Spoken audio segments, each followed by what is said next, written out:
कहते हैं ना, सबसे ज्यादा चोट दुश्मन नहीं देता, अपनों के ताने देते हैं।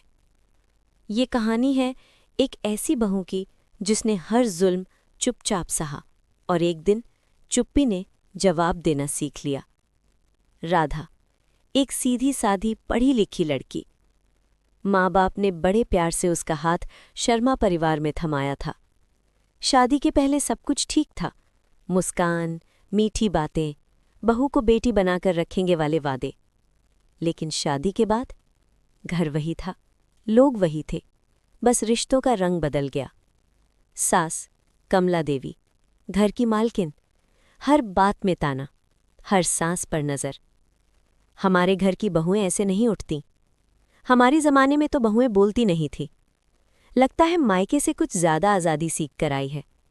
राधा चुप रहती, क्योंकि उसे सिखाया गया था सहन करना ही अच्छी बहू की पहचान है। दिन बीतते गए और एक दिन घर में खबर आई, राधा माँ बनने वाली थी। घर में मिठाइयाँ बटी, लेकिन कमला देवी की आंखों में खुशी कम और उम्मीद ज्यादा थी। हर दिन एक ही बात, भगवान करे इस बार घर में वारिस आए। 9 महीने राधा ने सिर्फ एक ही चीज सुनी, बेटा बेटा बेटा। फिर वो दिन आया। अस्पताल के बाहर सबकी धड़कनें रुकी थी। डॉक्टर बाहर आए और बोले, मुबारक हो, बेटी हुई है। एक पल को सन्नाटा छा गया। कमला देवी के चेहरे से जैसे रंग उतर गया। घर लौटी तो न ढोल, न मिठाई, न खुशी, बस एक ताना जो राधा के दिल में उतर गया। पहली ही बार में घर की उम्मीद तोड़ दी। उस दिन के बाद राधा की जिंदगी और मुश्किल हो गई। खाना ठंडा है, बच्ची रोती क्यों है, दूध कम है, तुम माँ बनने लायक नहीं है। एक दिन कमला देवी ने वो कह दिया जो किसी माँ को नहीं कहना चाहिए। लड़की पैदा करके हमारे खानदान का सिर झुका गया। उस रात राधा बहुत रोई, लेकिन आंसू के साथ कुछ और भी गिरा, डर। और उसी रात उसने एक फैसला लिया, अब वो सिर्फ सहने वाली बहू नहीं रहेगी। अगले दिन से राधा बदली हुई थी। न बदतमीजी, न ऊंची आवाज, बस सीधा सवाल, माँ जी, अगर बेटी बोझ होती है तो क्या आप भी कभी किसी की बेटी नहीं थी? कमला देवी चुप हो गई।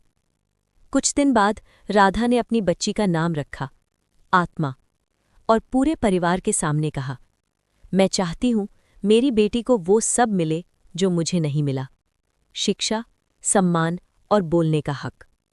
वो दिन कमला देवी के लिए आईने जैसा था। जब पड़ोस में उनकी बेटी आई और रोते हुए बोली, माँ, मेरे ससुराल वाले भी मुझे लड़की होने का ताना देते हैं। कमला देवी की आंखें भर आईं। उन्हें पहली बार समझ आया, जो जहर वो रोज बहू को देती थीं, वही जहर कभी उनकी बेटी को भी पिलाया गया था।